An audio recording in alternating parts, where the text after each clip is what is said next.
What is design thinking and where did you learn it? Whew. I'm not entirely sure I know what design thinking is, but I know what popular culture is starting to refer to it as.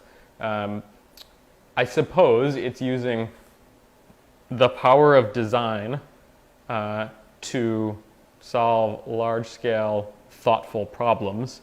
My problem with that approach is that it implies that you can do design thinking without doing design doing, that as if they're somehow two separate things. You can't. They are the same thing. And a designerly approach is always one that involves thinking and doing. So presently it's in vogue to describe a design thinking approach to problem solving.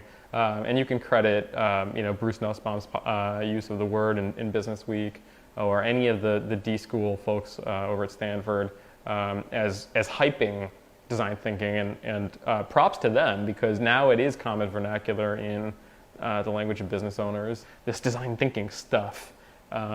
My problem is that I learned design thinking when I was a freshman at Carnegie Mellon. My first class was called Design Thinking, and so it's not necessarily anything new, and it's just a small piece of the larger puzzle. There's a real potential for problem in teaching design thinking in an MBA curricula, one or two classes, and saying, okay, you are now ready to do design. And I've seen that fall apart miserably because one isn't ready to do design with simply one or two classes in the way that design could be applied to large-scale organizational change or to large-scale cultural change. You really do need to have skills in making a thing, whether it's a physical thing, a digital thing, or a systematic service-oriented thing. Just thinking about it isn't going to get you any sort of impact. And so the larger discourse that occurs around design thinking needs to take into account design doing as well. I think there's a fear amongst a lot of design practitioners that a focus on design doing tends toward commodification. It can be commoditized and then offshored, and then we'll never hear from it again. That may or may not prove to be true. I feel pretty strongly it can't be.